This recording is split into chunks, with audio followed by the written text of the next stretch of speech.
परमपिता परमात्मा पूर्ण ब्रह्म सर्व सृष्टि रचन और कबीर परमेश्वर जी की असीम कृपा से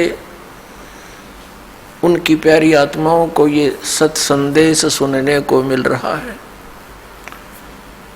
पुण्यात्माओं, आप बहुत ही पुण्यकर्मी प्राणी हो जो परमात्मा की शरण में पहुंच रहे हो। मनुष्य जीवन के उद्देश्य का सत्संग में आने से ज्ञान होता है।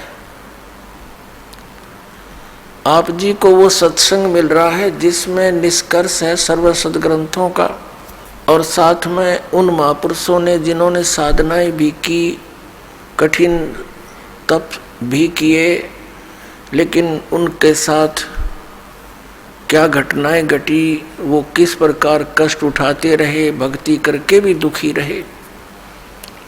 और साथ में फिर ये भी आपको बताया जाता है कि कौन सी साधना से आपके ये कष्ट मिट सकते हैं। केवल ये नहीं कि हम किसी के ऊपर घटी हुई उन घटनाओं को ही या उनके दुखों को या उनकी गलत साधनाओं को ही दिखाते हैं या उनका कोई छवि धूमिल नहीं करना चाहते।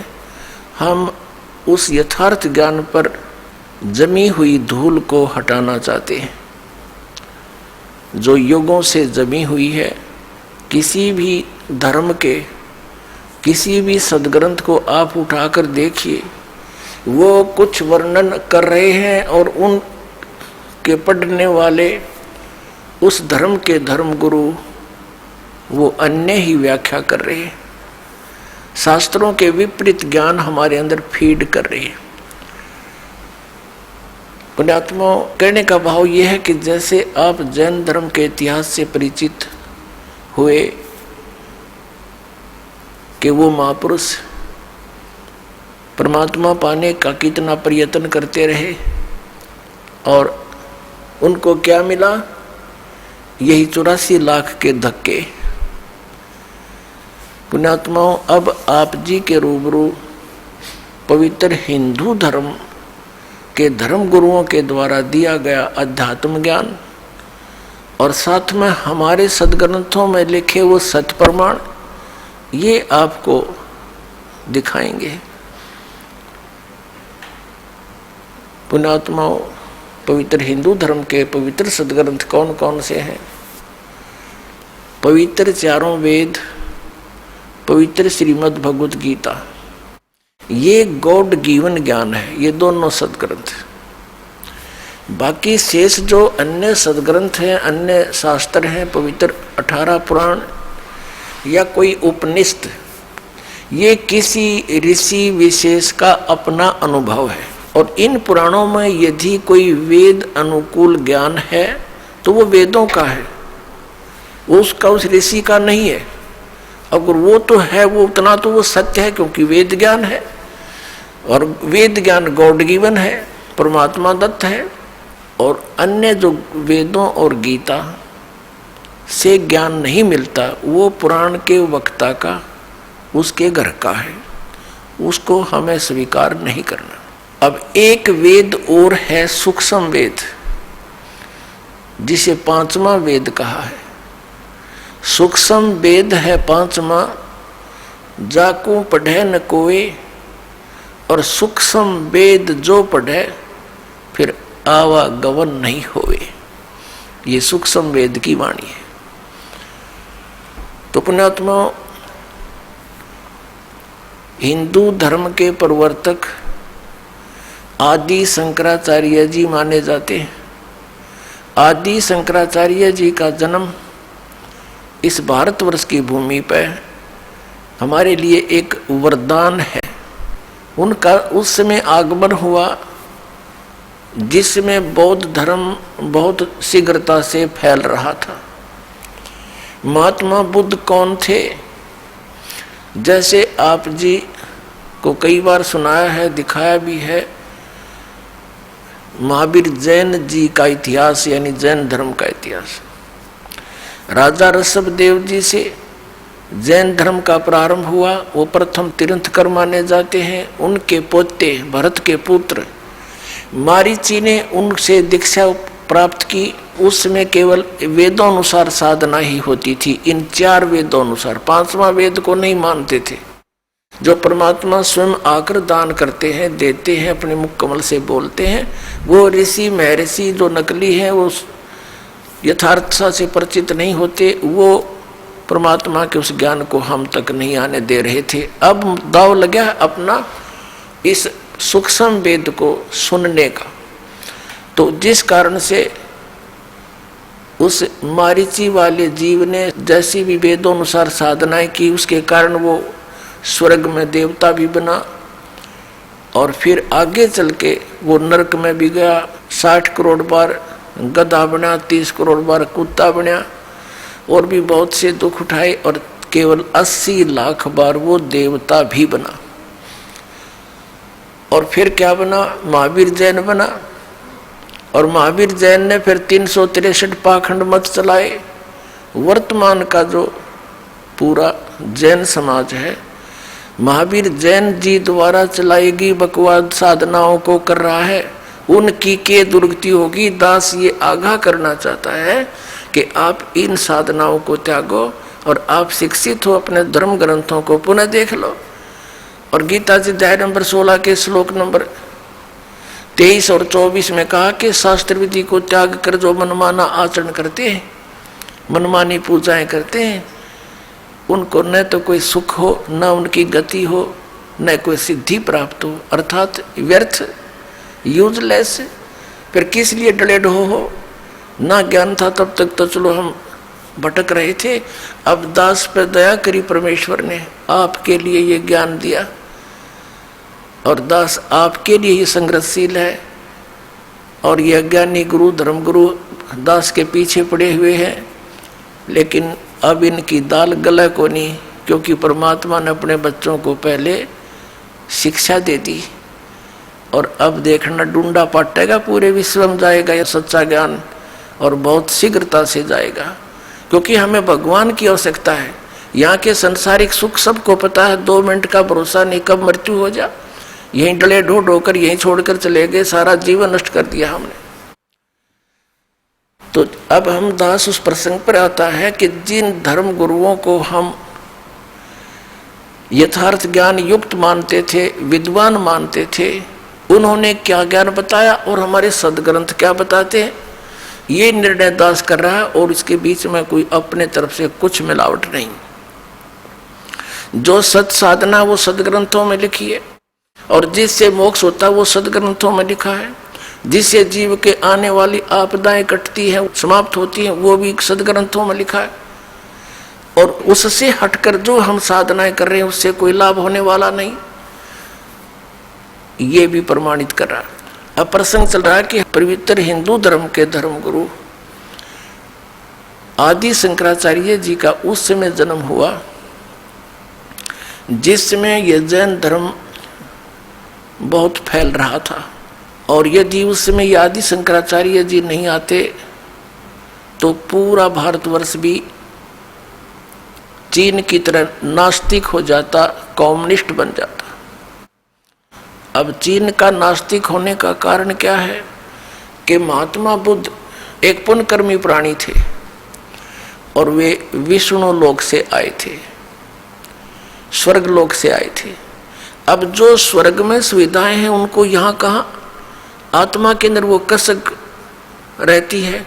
घर त्याग दिया, राज त्याग दिया, और जाकर के बिहार में सटेट के गया नामक शहर के बाहर वट वृक्ष के नीचे उसने मनमुखी साधना शुरू की। काफी समय तक निराहार बैठा रहा, हाथ पैर हलने बंद हो गए, कंडम हो गया, मृत्यु के निकट पहुंच गया। किसी माई ने उसके मुख का खीर लगा दी कि यूं मरेगा। कई दिन हो गए कुछ खाया ना पिया, तो उसने धीरे धीरे वह चाटनी शुरू कर दी। पहले दिन 10-20 ग्राम, अगले दिन 50-60 ग्राम, तीसरे दिन आँख खुल गई और उठ कर चल पड़ा। और फिर उसने विधान बना दिया कि starvation could not lead to salvation, भूखा मरने से कल्याण नहीं होता। ये उसका अनुभव था। और पहले किसने कहा था तू हठ योग कर ले, वो भी तो तेरी अपनी ही सोच थी। तो इस प्रकार उसने क्योंकि पिछले पुण्यक्रम संस्कारी प्राणी ही परमात्मा की तरफ में घर भी त्याग देता है, और जो भी उसको कोई मार्गदर्शन कर देता वो साधना भी अवश्यमेव करता है। तो पिछले जन्म के पुण्यकर्मी प्राणी थे ये महात्मा बुद्ध जी, लेकिन भविष्य का चार्जर ठीक बना नहीं, पिछली बैटरी तो डाउन होएगी एक दिन। पिछले पुण्य थे उसके, उस कारण से वो खूब वक्ता भी अच्छा था, उसके वचन में भी शक्ति थी, बहुत से लोगों को प्रभावित भी कर दिया। एक विशेष शरीर पर यदि कोई विशेष बाणा वेशभूषा बना लेता है समाज से हटकर, तो आम आदमी प्रभावित हो जाता है, बड़ा महात्मा होगा। और जब ये आए थे 3000 वर्ष पहले लगभग, उस समय तो और ब्लाइंड फेथ करने वाले प्रजाजन थे, तो उस पर बहुत विश्वास किया, उसकी बातों को सुन सुनकर सब बौद्धिष्ट होने लगे। और फिर क्या हुआ कि उनके द्वारा, महात्मा बुद्ध के द्वारा बताएगी वे ऑफ वर्शिप, पूजा का मार्ग, पूजा की विधि, वो शास्त्र अनुकूल ना होने से किसी को आध्यात्मिक लाभ होया नहीं। आकर चल कर 100, 200, 400 वर्ष के बाद सब ने ये मान लिया कि भगवान है ही नहीं, अपना करो और खाओ बस। ये है कम्युनिस्ट सिद्धांत कि कोई भगवान नहीं, ये अपने आप बनता और बिगड़ता है, कोई कुछ नहीं आप रहे, जीव अपने आप ऐसे नष्ट हो जाता है, भगवान है ही नहीं। ये तो चलो उनके सोच है, बाकी यथार्थ ज्ञान इससे बहुत भिन्न है। उस समय जो महात्मा बुद्ध का जो बुद्ध धर्म फैल रहा था, आदि शंकराचार्य जी का जन्म हुआ, ये शिवलोक से आए थे, शिव जी के विशेष कृपा पात्र गण थे। ये केवल 32 वर्ष रहे थे, और 32 वर्ष के अंदर ही इन्होंने 10 प्रकार के सन्यासी तैयार किए, और 4 ऐसे मठ बना दिए, पीठ बना दी, और उन पर निर्धारित कर दिए 4 अपने सुयोग्य शिष्य कि आप इस धर्म का प्रचार करो जो मैं बताता हूं। उन्होंने क्या ज्ञान बताया? अब हमारे साथ क्या हुआ कि आसमान से गिरे और खजूर पर अटक गए, रह गए लटके के लटके, तो हमें क्या मिला? हाँ, इतना अवश्य मिला कि भगवान की आस्था बनी रही। यदि बौद्ध धर्म आ जाता तो हम राम का नाम भी नहीं लेते हैं। इतना तो उपकार दास आदि शंकराचार्य और वर्तमान में जितने भी उनके पीठाधीश्वर हैं मानते हैं कि उन्होंने कम से कम भक्ति को जीवित रखा। लेकिन कहते हैं ना, वो थोथा भूस ही कूटते रहे। अब आपको दास दिखाएगा उनके इतिहास कि आदि शंकराचार्य ने क्या विधान बताया। उआबाई बोलते हैं जो किसी का सिर पैर नहीं हो। उन्होंने क्या बताया कि जीव ही भगवान है, जीव आत्मा ही परमात्मा है और कोई परमात्मा नहीं। अयम आत्मा ब्रह्म, ये आत्मा ही परमात्मा, ब्रह्म माने ईश्वर भगवान। और फिर क्या बताया कि भगवान विष्णु की पूजा करो, भगवान शंकर की पूजा करो, और भगवान शंकर पूर्ण परमात्मा है, परम ब्रह्म परमात्मा है। बता कोई सिर पैर है इनका? जब जीव ही भगवान है तो शिव जी फिर भगवान कहाँ हो गया? फिर उसकी पूजा की जरूरत क्या? अपनी पूजा कर लो तुम। अब दिखाते हैं थोड़ा इतिहास इनका। पुण्यात्माओं, ये दास जो प्रयत्न कर रहा है इसको आलोचना ना समझे। दास की एक विनम्र प्रार्थना है आपसे, इसको आलोचना ना समझे दास के इस परमार्थी प्रयत्न को। ये आपके लिए वरदान सिद्ध होगा। आलोचना तो वो होती है जो हम झूठी कथा सुनावे अपने स्वार्थ के लिए, उनसे हटाकर अपनी दुकान चलावे। नहीं, दास केवल वही बता रहा जो अपने सदग्रंथों में लिखा है और इन महापुरुषों ने जो अपने कर कमलों से लिखा हुआ है, इनका अनुभव लिखा हुआ है इसमें। और हमारे सदग्रंथ क्या बताते हैं, और जिन महापुरुषों ने परमात्मा को पाया उनके क्या अनुभव हैं। तो जिन्होंने परमात्मा पाया उनका अनुभव हमारे सदग्रंथों से मेल खाता है, और जिनको भगवान मिला नहीं उनका न सदग्रंथों से मेल खाता और न ही उन महापुरुषों की विधि और उनके ज्ञान से मेल खाता। तो वो यूजलेस है। उसको दास प्रार्थना करता है कि उनको त्यागना पड़ेगा अपने कल्याण करवाने के लिए। बस इतनी सी बात है।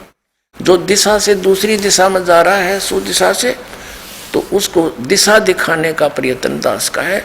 जैसे एक बार किसी ने नकली नोट छाप दिए थे 500 के और 1000 के, तो सरकार ने क्या किया था, टेलीविजन के माध्यम से, समाचार पत्रों के माध्यम से ओरिजिनल और डुप्लीकेट दोनों को साथ साथ दिखाया था और बताया था कि ऐसा डुप्लीकेट होता है, ऐसा ओरिजिनल होता है। तो सरकार कोई आलोचना नहीं कर रही थी, महापरोपकार किया।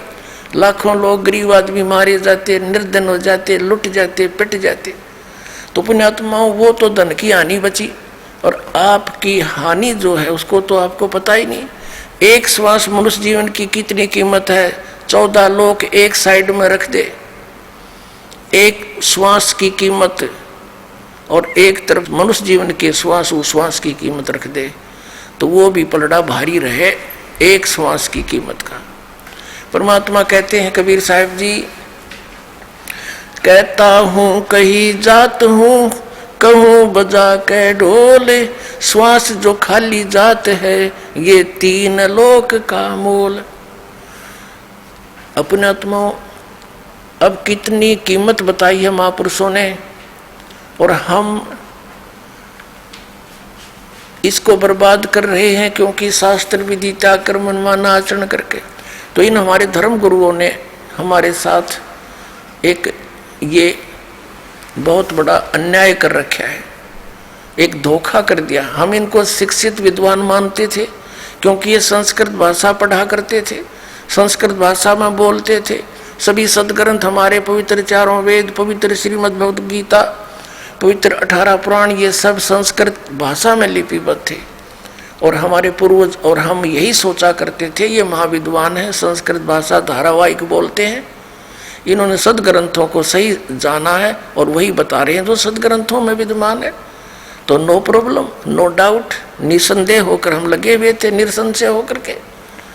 600 वर्ष पहले परमात्मा आए, स्वयं कबीर परमेश्वर, वो परम अक्षर ब्रह्म, एक धानक रूप में, जुलाहा रूप में सह शरीर आए थे, एक बालक का रूप धारण किया, कमल के फूल पर विराजमान हुए।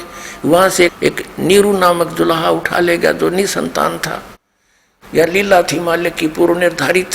वहां फिर दुल्हे के घर पर पलने की लीला होने से, वैसे तो सबके पालक हैं, वहां क्या पले थे, अपने लिए दूध भी सतलोक से मंगाया था एक कुंवारी गाय के अंदर।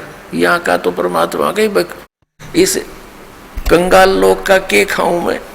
कुंवारी गाय का दूध पिया परमात्मा ने, कुंवारी गाय ने दूध दिया जब तक वो रहे। तो कहने का भाव ये है दास का कि उन्होंने 600 वर्ष पहले आकर बताया था कि कौन सी साधना ठीक है और कौन सी गलत है, और आपके धर्मगुरु आपको मिसगाइड किए हुए हैं, ये साधना गलत बता रहे हैं। हमारे धर्मगुरु क्या बताते थे कि इन श्री विष्णु श्री शिव जी की पूजा करो, ब्रह्मा जी को तो ये पूजने से मना ही करते रहे, और देवी देवताओं दुर्गा की पूजा करो, तीर्थ व्रतों पर भ्रमण करो। तो परमात्मा कहा करते थे, गुण तीनों की भक्ति में ये भूल पड़ो संसार, कहे कबीर निज नाम बिना कैसे उतरो पार। 3 देव की जो करते भक्ति, उनकी कदे ना होवे मुक्ति। ये 600 वर्ष पहले कहा करते भगवान। तो उस समय इन हमारे धर्म गुरुओं ने, हिंदू धर्म के धर्म गुरुओं ने उस परमेश्वर का घोर विरोध करवा दिया, जनता को भ्रमित करके कि ये के जाने जुलाहा धानक वेदों और सदग्रंथों और गीता और पुराणों के बारे में ये मिसगाइड कर रहा, झूठा है, कपटी है, ये ब्रह्मा विष्णु महेश की पूजा को मना करता है। परमात्मा कहा करते थे कि अब मैं तुमसे कहूँ चिताई, देवन की उत्पत्ति बाई, माँ अष्टंगी पिता निरंजन, ये जमदारुण वंशन अंजन। पहले कीन निरंजन राई, पीछे से माया उपजाई। माया रूप देख अति शोभा, देव निरंजन तन मन लोभा। धर्मराय किन्ने भोग विलासा, माया को रही तब आशा। तीन पुत्र अष्टंगी जाए, ब्रह्मा विष्णु शिव नाम धराए। 600 वर्ष पहले परमात्मा ने कहा था कि ब्रह्मा विष्णु महेश के माता पिता बताता हूँ। ये ज्योत निरंजन, ये सरपुरुष ब्रह्म, ये काल तो इनका पिता है और यह अष्टंगी दुर्गा इनकी माता है। ये नासवान है ब्रह्मा विष्णु महेश, ये अविनाशी नहीं है। तो इन बातों का उन हमारे हिंदू धर्म के धर्म गुरुओं शंकराचार्य से ग्रहण, उस अज्ञान के आधार से परमात्मा के बच्चों को उन्हीं का शत्रु बना दिया। ये झूठा है, ये कपटी है, ऐसा कहीं नहीं लिखा है। ये क्या जाने संस्कृत को, ये जुलाहा शूद्र जाति में जन्मा है, इसके ये संस्कृत पढ़ ही नहीं सकता।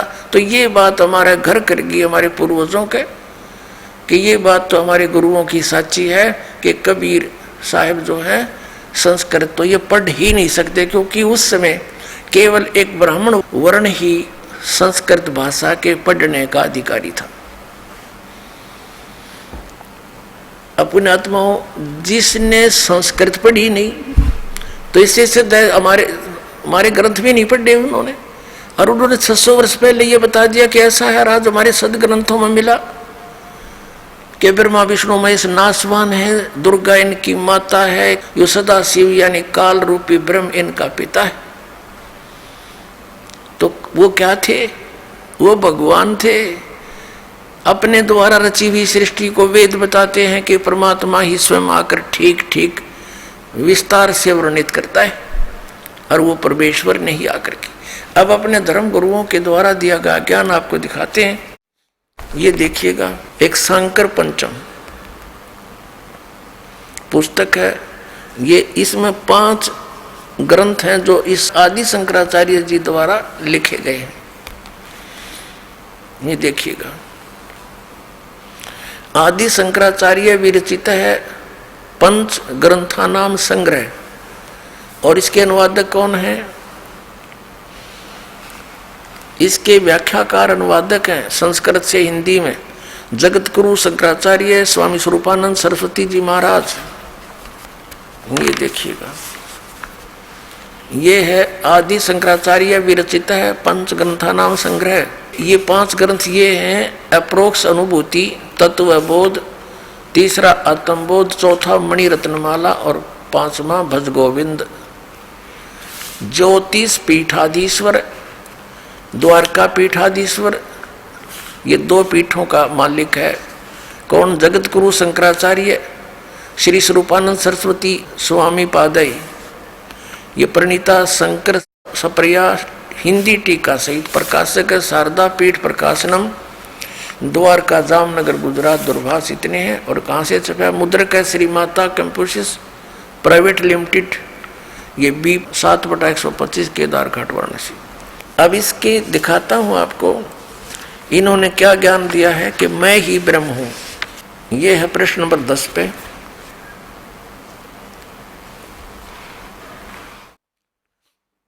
ये है ज्ञान का स्वरूप क्या है कि मैं सम शांत सच्चिदानंद स्वरूप ब्रह्म ही हूँ। आत्म स्वरूप देह मैं नहीं हूँ। अहम ब्रह्मो व अहम, वह ब्रह्म मैं ही हूँ। ठीक है। मैं स्वयं निराकार, निर्मल, अविनाशी, एवं और निर्विकार हूँ। सर्व रोग रहित हूँ। मैं निरामय, निरामय माने भी निरोगी कहते हैं। अब आपको दिखाते हैं 45 और 46 पे। ये है अप्रोक्ष अनुभूति सांकर पंच के। इसके 111 श्लोक में क्या लिखा है? मैं ब्रह्म ही हूँ।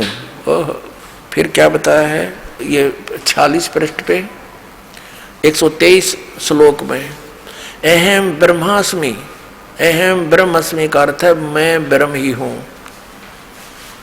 इस सदवृत्ति से जो परमानंददायिनी निरालंब सतिथि होती है उसे ध्यान कहते हैं। आगे देखिएगा इनका भाव ये कहने का। ये देखिएगा, ये है 69 पृष्ठ पे तत्वबोध है इनका। ये तत्वबोध, जिस कर्म से संसार की उत्पत्ति हुई उसी कर्म से इसका विलय भी होगा। प्रकृति परिणित होते होते सब अंतिम परिणाम को प्राप्त हो जाएगा। तब सृष्टि और प्रलय का कर्म जो अनादिकाल से चला आ रहा है संपन्न होगा। संसार होता है, उसके बाद नष्ट हो जाता है। संसार का उत्पन्न होना, सृष्टि और विलीन हो जाना प्रलय कहलाता है। फिर क्या बताते हैं कि माया उपाधि वाले चेतन इसको ईश्वर कहते हैं। इस प्रकार उपाधि भेद से जीव ईश्वर भेद दृष्टि जब तक रहती है तब तक जन्म मरण आदि रूप संसार निवृत्ति नहीं होती। यानी तो संसार नष्ट हो जाए तो ये एक हो जाए बस जीव और ईश्वर। इनका कहने का भाव ये है। इसलिए जीव ईश्वर में अभेद दृष्टि होनी चाहिए। आगे देखिए 71 पर ये क्या बताता है कि मैं स्वयं ब्रह्म ही हूं। ऐसे अप्रोक्ष ज्ञान द्वारा संपूर्ण कर्म बंधनों से वह ज्ञानी सर्वथा मुक्त हो जाता है और वही सच्चा जीवन मुक्त है। बन्यो मान ले मैं ब्रह्म हूं, भाई ये मान ले कि मैं ब्रह्म। ये देख फिर 72 पर मैं ब्रह्म ही हूं। ऐसे निश्चात्मक ज्ञान द्वारा संचित कर्म नष्ट हो जाते हैं। ये हैं इनके तुक्केबाजी, अपनी सोच श्री आदि शंकराचार्य जी की। और फिर ये क्या बताते हैं, ये तो बता दिया कि मैं ही ब्रह्म हूं। अब देखना 123 पृष्ठ से लेते हैं। 123 पृष्ठ पे श्री मणि रत्नमाला नामक ये इनका ग्रंथ है। इसमें क्या कहा, शिष्य का प्रश्न, हे गुरु, हे कृपालु, मैं इस अपार संसार समुद्र के बीच में डूब रहा हूँ। मेरे लिए बचने का कोई उपाय है, कोई शरण है? कृपा उपदेश करने की कृपा कीजिए। गुरु का उत्तर, जो सारे संसार का ईश्वर है उसके चरण कमल का ध्यान ही सबसे बड़ी नौका है। उस पर चढ़कर तुम संसार समुद्र के पार जा सकते हो।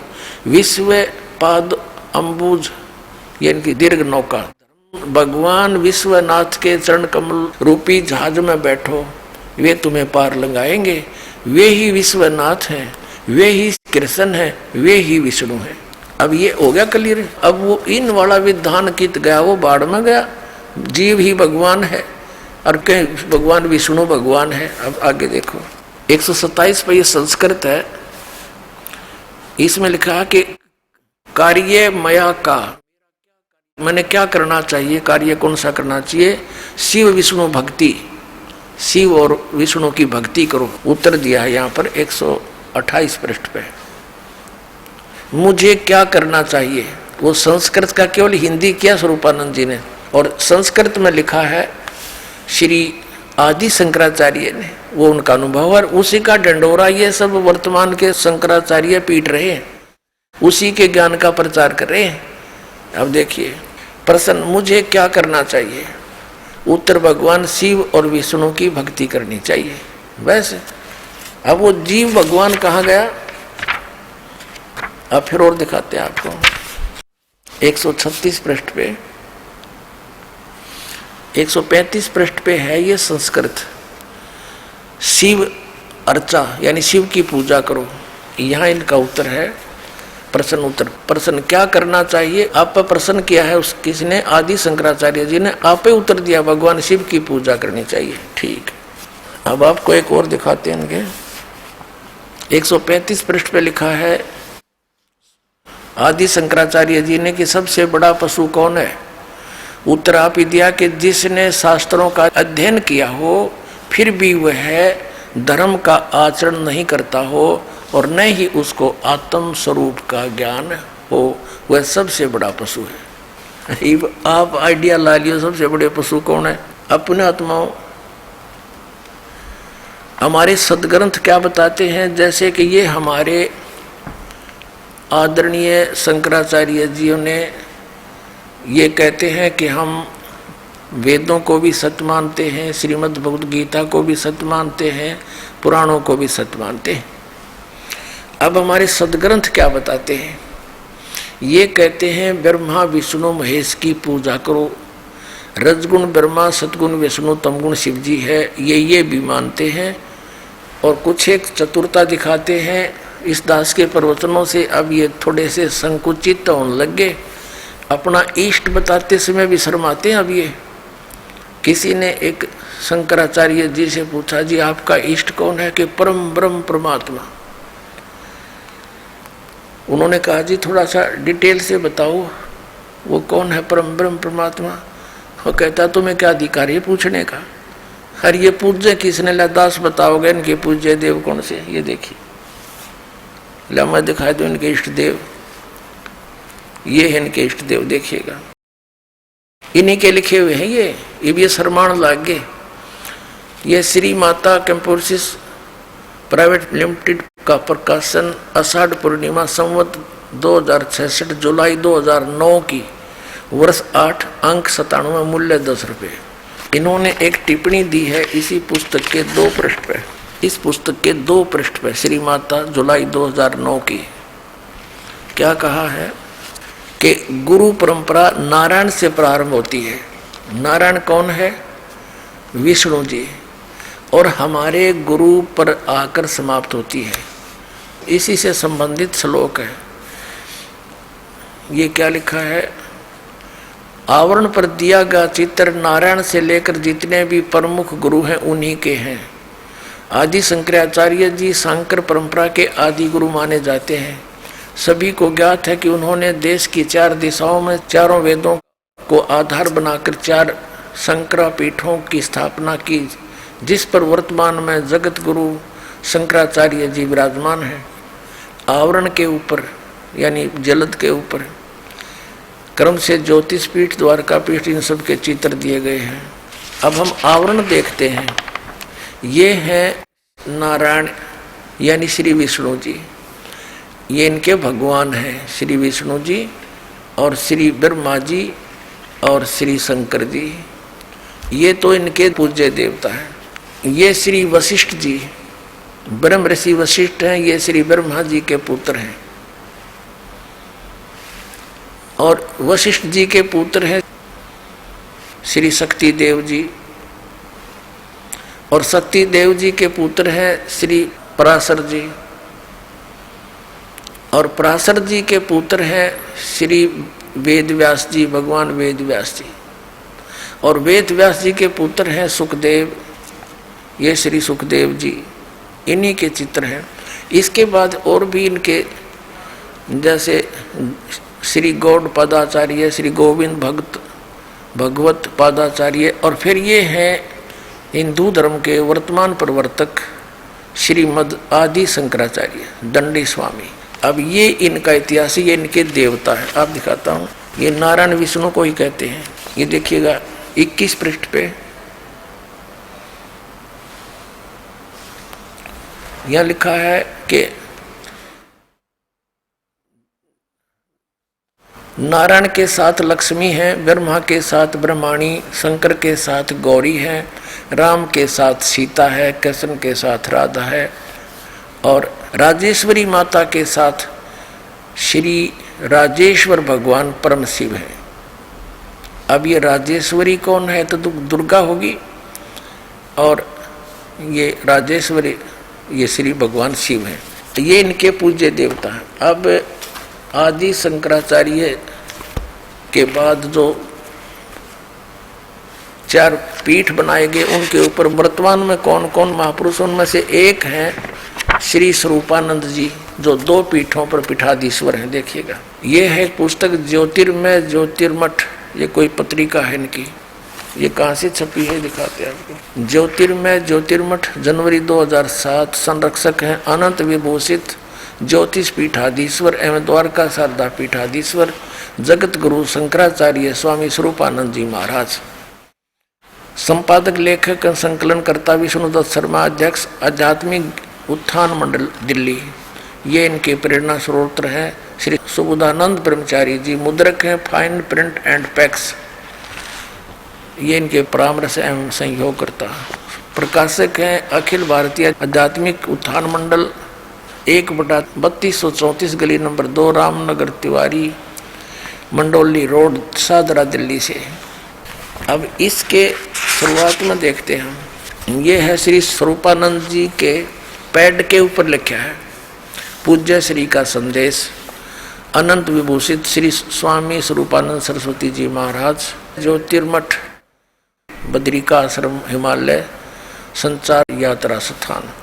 ये यहाँ से अपने कर कमलों से लिखा है, नीचे लिखा है स्वरूपानंद सरस्वती, इनके हाथ का लिखा हुआ संदेश यहाँ छापा है। हमारे सांकर अद्वैत दर्शन के अनुसार भूत भौतिक प्रपंच के मूल में प्रकाश और विमर्श दो पदार्थ हैं, जो मणि और उसकी प्रभा के समान परस्पर अभिन्न है। प्रकाश शिव और विमर्श उसकी शक्ति। पार्वती परमेश्वर या त्रिपुर सुंदरी या त्रिपुर सुंदर उन्हीं का अभिव्यक्त स्वरूप है।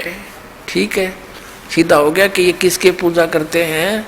पार्वती और भगवान शंकर की, शिव और पार्वती की। और यहाँ पर इनका देखिएगा, ये पार्वती जी की पूजा करते हुए और इनकी मूर्ति के साथ सुशोभित हैं श्री स्वरूपानंद जी सरस्वती जी। अपने आत्माओं, ये दास क्या बताना चाहता है ये देखिएगा। श्री स्वरूपानंद जी अब शिवलिंग की पूजा कर रहे हैं। ये पृष्ठ 50 पे इसी पुस्तक के।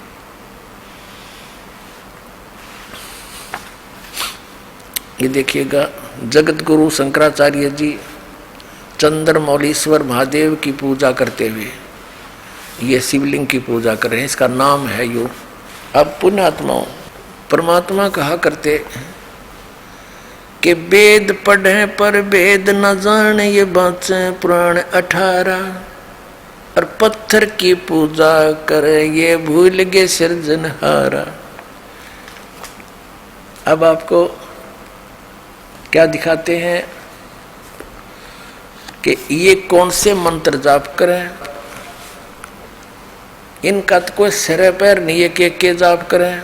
हरे राम राम राम हरे हरे, जय गोविंद सीताराम राधे श्याम। और फिर इनके मूल मंत्र क्या है वो दिखाता हूँ आपको, देखिएगा। ये है एक मठ आमनाय महाअनुशासनम नामक एक पुस्तक है, जो आदि शंकराचार्य विरचितम, इन आदि शंकराचार्य जी ने ही इसका लेखन किया है। और ये कहाँ से छपी है? ये है आदि शंकराचार्य विरचितम, वही। और संपादक और भाषा अंतर करता है डॉक्टर कामेश्वर नाथ मिश्र, आचार्य अध्यक्ष संस्कृत विभाग, अध्यक्ष शब्द विद्या संकाय, केंद्रीय उच्च तिब्बती शिक्षा संस्थान, सारनाथ वाराणसी उत्तर प्रदेश में। और ये नीचे और लिखा श्री काशी विद्वत परिषद न्यास, केदार घाट वाराणसी। और ये कहाँ से छपी है देखिएगा, ये कहाँ से छपी है? Shri Mata कंपोसिस private limited, B7/125 बागा हेड़ा, केदार घाट वाराणसी, दुर्वासित ने। ये देखिएगा, इन 4 मठों की, 4 पीठों की न्यारे न्यारे देवता, न्यारे न्यारे इनके मंत्र। ये है पृष्ठ नंबर 33 पर हम आगे हैं।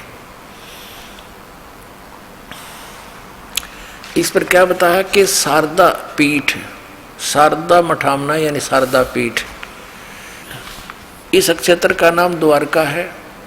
और देवता सिद्धेश्वर है, श्री देवी है जो भद्रकाली, ये इनका पूज्य देव है और यह इनकी पूज्य देवी है। ठीक, यहाँ पर श्याम वेद इनके हवाले किया गया, ये केवल श्याम वेद का ही प्रचार करता है यहाँ का जो मठाधीश्वर है। ठीक, अब देखो इन्होंने अड़ंगा कैसे अड़ा रखा है, अपने अनुसार सदग्रंथों को मोल्ड कर लिया, उनके अनुवाद को। इसका अर्थ है, गीता अध्याय नंबर 2 का 46 का श्लोक है। इसका अर्थ तो ये बनता है कि बहुत बड़े जलाशय की प्राप्ति के उपरांत छोटे जलाशय में जैसा प्रयोजन रह जाता है, ऐसा ही विद्वान पुरुष को पूर्ण परमात्मा की जानकारी के बाद अन्य देवताओं में रह जाता, अन्य ज्ञानों में रह जाता है। और इन्होंने के ले लिया अपना उल्लू सीधा करने के लिए किसा अनर्थ कर दिया। अर्थात जैसे चारों ओर जल से भरे जलाशय से जितना प्रयोजन होता है उतना ही जल ग्रहण कर लिया जाता है, उसी प्रकार पूर्ण वेदों के न होने पर भी उक्त वेदों के उतने ही भाग अर्थात उपनिषद को ग्रहण करना ही ज्ञानी ब्राह्मण का प्रयोजन होना चाहिए। अब देख यो कर दिया काम इसने, अनुवाद गलत कर दिया, अपने अनुकूल उल्टा अर्थ कर दिया। क्या कर दिया कि वेद तो समझो बहुत बड़ा जलाशय है और हमने जितना जल चाहिए उतना ले लें, इसमें तो 4 वाक्य काट लिए, वेदों को भी छोड़ दिया। कहते हैं ब्राह्मण का कर्तव्य बनता है कि वो उपनिषद पढ़े, वेदों की जरूरत नहीं उसने। ये फिर देखियो, क्योंकि इनकी अंग्रेजी ये दास समझ सके है, आपका समझ में आती तो पहले ही भाग जाते। ये देखिए 34 पृष्ठ पे हम पढ़ रहे हैं, ये है गीता अध्याय 2 का 46। पहले तो ये आपको दिखाऊंगा जो पेटा भरेगा न, इनकी घनी कसूती धाक जम रही है जनता पे। अकीद विद्वान न पढ़े थे, ये केवल भाषा जाने थे संस्कृत, और थारन के पास खक अध्यात्म ज्ञान थे, शून्य था इनका। देखिएगा श्रीमद् भगवत गीता, गीता प्रेस गोरखपुर से प्रकाशित है, जयदयाल गोविंद का इसके अनुवादक हैं। ये देखिएगा अध्याय नंबर 2 का और श्लोक नंबर आपको 46 दिखाते हैं। ये है अध्याय 2 श्रीमद् भगवत गीता और श्लोक नंबर 46। सब ओर से परिपूर्ण जलाशय की प्राप्त हो जाने पर छोटे जलाशय में जितना प्रयोजन रह जाता है, ब्रह्म को तत्व से जानने वाले ब्राह्मण का समस्त वेदों में उतना ही प्रयोजन रह जाता है। अब गीता तो क्या बता रही है पवित्र ग्रंथ कि जैसे बहुत बड़े जलाशय की प्राप्ति के उपरांत छोटे जलाशय में जैसा आस्था रह जाती है, जैसे एक छोटा जलाशय होता है जिसमें ये पता है कि 1 वर्ष वर्षा ना हुई तो वो जल सूख जाए उसका, और उस पर आश्रित जितने मानव प्राणी हैं वो भी दुख का सामना करेंगे, वो भी साथ नष्ट हो जाएंगे। और उन व्यक्तियों को कोई बहुत बड़ा जलाशय मिल जाए जिसको 10 वर्ष वर्षा ना हो तो भी जलना समाप्त हो, कहते हैं फिर उस छोटे जलाशय में जैसी श्रद्धा रह जाती है, ऐसे ही पूर्ण परमात्मा के तत्व ज्ञान की प्राप्ति के बाद अन्य ज्ञानों में जैसी आस्था रह जाती है। यानी अंडरस्टूड है, जिसने ऐसा जलाशय मिल गया 10 वर्ष वर्षा ना हो तो भी जल समाप्त नहीं हो तो तुरंत त्याग कर उसको तुरंत पहुंच जाएगा वहां पर। तो इसी प्रकार गीता जी तो ये कहते हैं कि उस बड़े जलाशय की प्राप्ति के बाद छोटे जलाशय छोड़ दे, और इन्होंने क्या किया है अपने उल्लू सीधा करने के लिए घुमा दिया कि जैसे बहुत बड़े जलाशय में बहुत गुना जल होता है, हमने जितना चाहिए उतना ले लें बस। और फिर क्या प्रमाण दिया है कि ब्राह्मण को चाहिए केवल उपनिषद पढ़े, वेदों के चक्कर में नहीं पढ़े। देख फिर देखिए, ये पुस्तक है मठामने महानुशासनम, ये भी आपको दिखाई थी, इसके 34 पृष्ठ पर देखिएगा। ये है गीता का श्लोक, अभी आपने देखा, इसकी संस्कृत भी दिखाई दो कि वो ना समझ में आओ जल्दी, ये आत्मा हटे नहीं गया आपकी, इन्होंने हमें मूर्ख गणा बना दिया। ये देखिए गीता जी, ये वही श्रीमद् भगवत गीता और इसलिए दूसरा अध्याय नंबर 2 का और श्लोक नंबर अब ये 46 है। ये संस्कृत भी देख लो इसकी, ये न्यो की न्यो है। यवनाराथ उद्पाने सर्वतः है समलू तोप के, ये न्यो का न्यो है। ये आप देख लो, इसने पढ़ का बनता गणी पढ़नी नहीं आती, सैन्यों का न्यो। अभी इसमें इन्होंने के अनुवाद किया है, हमारे मूल ग्रंथ में क्या लिखा है, अर्थात जैसे चारों ओर से जल से भरे जलाशय से जितना प्रयोजन होता उतना जल ग्रहण किया जाता है, घुमा लिया उल्टा इसको। और जिस प्रकार पूर्ण वेदों के होने पर भी उक्त वेदों के उतने ही भाग अर्थात उपनिषद को ग्रहण करना ज्ञानी ब्राह्मण का प्रयोजन होना चाहिए। अब गाड़ दिया उल्टा खूटा। इनका कहने का भाव ये है कि हमने उपनिषदों को पढ़ना चाहिए, वेदों में सिर माथा नहीं मारना चाहिए। इसलिए इन शंकराचार्यों ने वेदों को रखा सुरक्षित, सीने से लगा कर एक एक वेद को। लेकिन ये पढ़ते रहे उपनिषद। उपनिषद क्या है, जैसे मांडुक के उपनिषद है। अब मांडुक नाम के एक ऋषि थे, उन्होंने जैसा वेदों को समझा, फिर अपना अनुभव किया साधना करके, जो उसका अनुभव था उसने लिख दिया उसमें। वो मांडुक्य उपनिषद हो गया। कठोपनिषद है, वो कठ नाम के ऋषि थे, उन्होंने जैसा भी अनुभव किया, वेदों को जैसा समझा, अपना अनुभव उपनिषद में लिख दिया, तो उपनिषद बन गया उसके नाम थे। अब जैसे मैं ऋषि दानंद था नकली, इसने उपनिषद बना दिया सत्यार्थ प्रकाश और लिख दिया नोक में वेदों अनुसार सारा ज्ञान लिख रहा हूँ। तो वेद पढ़ना छोड़ दिया लोगों ने, सत्यार्थ प्रकाश पढ़ना शुरू कर दिया। अभी तो शुक्र है समय पर इसकी पोल खुल गई, ना तो ये उपनिषद में आ जाता कुछ दिनों के बाद। तो ये आगे देखना भी से आपको कितना इन शंकराचार्यों की ये जो विद्या का ज्ञान होगा, देखिएगा। अब हम 34 पृष्ठ पर पढ़ रहे थे कि ब्राह्मणों को चाहिए कि उपनिषद पढ़े, ये उनके भाग हैं उपनिषद। अब 35 पे क्या बताया इन्होंने, शारदा द्वारका पीठ के बारे में हम पढ़ रहे हैं। इसका महावाक्य है तत्वमसि, तत्त्वमसि, जिसका उल्लेख सामवेद अंतर्गत एक छांदोग्य उपनिषद है, छांदोग्य उपनिषद है, उसके 6 का 8वां अध्याय 6 का 8वां श्लोक है। ये इस उपनिषद से ले रखा। छंदोग्य उपनिषद क्या, तत्वमसि, यह जीवात्मा और परमात्मा के अभेद का बोध कराता है। यानी तत्वमसि का अर्थ है परमात्मा ही जीवात्मा है, जीवात्मा ही परमात्मा, ये भेद कराता है। यह सरलार्थ भी किया है कि जो तत्वमसि है, इस 3 पदात्मक महावाक्य रूपी त्रिवेणी संगम में तीर्थ की भावना से स्नान करता है जो व्यक्ति, अर्थात तत्त्वम पदों का शोधन करके महावाक्य के लक्ष्य अर्थ के चिंतन में तल्लीन रहता है, उसे तीर्थ नाम से कहा जाता है तत्वमसि। यानी ये जीव ही ब्रह्म है, आत्मा और परमात्मा के अभेद का बोध कराता है। आगे देखो, अब आपको दिखाते हैं गोवर्धन मठामनाए, गोवर्धनपुरी। यहाँ देखिएगा, इसका क्षेत्र पुरुषोत्तम है, भगवान जगन्नाथ इसके देवता हैं और देवी विमला है, ठीक है। और इसका महावाक्य क्या है, यहाँ का महावाक्य प्रज्ञानम ब्रह्म। ये ऐत्रेय उपनिषद का अध्याय 5 का 3रा मंत्र है, उपनिषद से ले रखे इन्होंने, ये ऐत्रेय उपनिषद से ले रखे। ये ऐत्रेय उपनिषद लिखा हुआ स्पष्ट।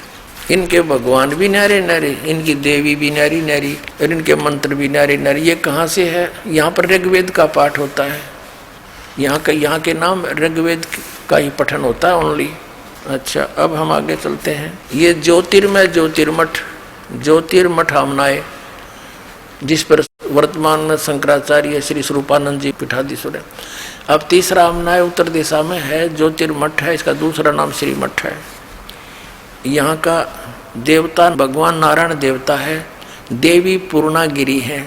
अच्छा, ये हम 40 पर पढ़ रहे थे, 40 पे, अब 41 पे आगे हैं। यहाँ का जो महावाक्य क्या है, महावाक्य है अयम आत्मा ब्रह्म। ये मांडुक्य उपनिषद का 2रा अध्याय से लिया है। यह आत्मा ब्रह्म है, यह आत्मा ही भगवान है, इसका ये अर्थ है। और यहाँ अथर्ववेद इनके नाम है, उपदेश होता है। अब देखिएगा 3रा श्रृंगेरी मठ, श्रृंगेरी मठामनाए। और यहाँ पर सरस्वती, भारती और पुरी इस मठ के अधिकारी इस गोत्र से, इस नाम से प्रसिद्ध होते हैं। रामेश्वर नामक क्षेत्र है, भगवान आदि ब्रहा इसका देवता है, और इस मठ की देवी कामाक्षी है, ठीक है। और फिर देखना इसका महावाक्य क्या है, 44-45 पर पढ़ रहे हैं हम, 144-45 पे। इसका महावाक्य यजुर्वेद का यहाँ सब अध्याय होता है, इसका ही महावाक्य अहम ब्रह्म अस्मि, ब्रह्मानी अहम ब्रह्म अस्मि। ये व्रत उपनिषद का है, अध्याय 1 कांड 4 के मंत्र 10 से लिया गया है, अहम ब्रह्मास्मि। अपने आत्माओं, ये तो कंसेप्ट क्लियर ही हो गया। इन्होंने स्पष्ट कर दिया कि वेदों में तो बहुत घना पानी है, जल है, उसकी बजाय हमने वेदों से ही लिया हुआ निष्कर्ष जो उपनिषद रूप में है, उनके भाग हैं, इन ऋषियों ने अनुभव किया है, साधना करके निष्कर्ष दिया, उसको पढ़ना चाहिए। ब्राह्मण का ये कर्म है, ब्राह्मण का कर्म है कि वेदों से ही पढ़ना चाहिए हमने। ब्राह्मण माने विद्वान पुरुष का। अब ये स्पष्ट हो गया। फिर इसमें एक और कहा, कोई सूक्ष्म वेद के बारे में कहा, देखिएगा ये है पृष्ठ नंबर 48 पे। इस पे लिखा है कि एक सूक्ष्म वेद है, सूक्ष्म वेद का उपदेश होता है। ये स्वात्मक नामक आमनाय है और महान परमात्मा मठ है। अब हमने ये देखना है कि एक सूक्ष्म वेद और है।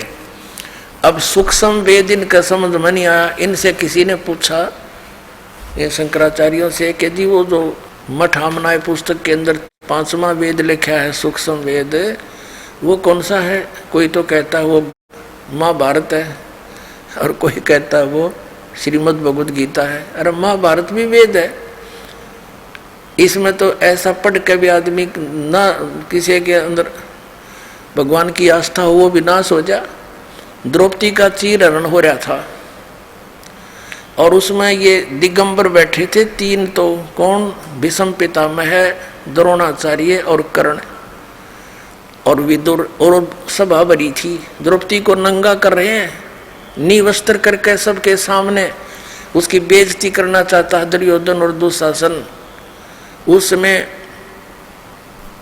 उस सभा के अंदर एक था भगत बीज विदुर। विदुर ने खड़ा होकर कहा पंचायत में, अरे भले पुरुषों, तुम किसकी बेइज्जती कर रहे हो? अपनी बहू की। अपने ही बहू को नंगा कर रहे हो। ये तुम एक ही परिवार, चाचे ताऊ कोई घनी दूर नहीं होते। विदुर कहे, ये बंधु थारा, एक का कुल एक का परिवारा। विदुर के मुख पर लगा थपेड़ा, तू तो है पांडवों का चेहरा, तू तो है बांदी का जाया। वहां पर भीष्म, द्रोण और कर्ण मुस्काया। पुण्यात्माओं, ये सूक्ष्म वेद में लिखा है परमात्मा ने कि तुम इसे ग्रंथ पढ़ते हो जिसमें कोई करैक्टर नहीं किसी का। अब कवा सुनी किसका ना होती। और दुर्योधन जैसे दुष्ट ने कैसा निर्णय लिया, द्रौपदी को सभा में नंगा करे। अरे बेशरम। और फिर वहां दर्शक कौन बैठे हैं? भीष्म पितामह, द्रोणाचार्य गुरु और कर्ण जैसे योद्धा। ये तीनों महापुरुष ऐसे थे, यदि एक भी खड़ा होकर नो कह देना, खबरदार इस लड़की के हाथ भी लगाते निकम्मे, ऐसा जुल्म है और सरेआम तू नंगा कर रहा है इनको, तो हिम्मत नहीं दुर्योधन की, उसको हाथ लगा देते। लेकिन वह भी मलिन आत्मा थी, वहां बैठी रही। एक भगत बीच साथ विदुर खड़ा हुआ और कहने लगा, अरे भाई क्या कर रहे हो तुम? विदुर कहे, ये बंधु थारा, आपका भाईचारा है, एक का कुल एक का परिवार। इस निर्णायक बात करने से दुशासन ने थप्पड़ मारा अपने चाचा के, विदुर के, और कहा कि तू तो है पांडवों का चेहरा। विदुर के मुख पर लगा थपेड़ा, तू तो है पांडवों का चेहरा। इनका चमचा है, इन्हें की और बोलता है हमेशा। और तू तो है बांदी का जाया, यानी उसको एक व्यंग कस दिया कि तू तो बांदी का उत्पन्न हुआ, तेरी तो हीन भावना है, तेरी मति मलिन है, तू इस करके अक्षत्री कर्म के योग नहीं। उनका भाव ये था कहने का, तू तो है बांदी का जाया। और उसका थप्पड़ मारना था। और विदुर को ये बांदी का पुत्र कहने से कहते हैं भीष्म पितामह, द्रोणाचार्य और कर्ण मुस्कुराए, वहां पर हंसे।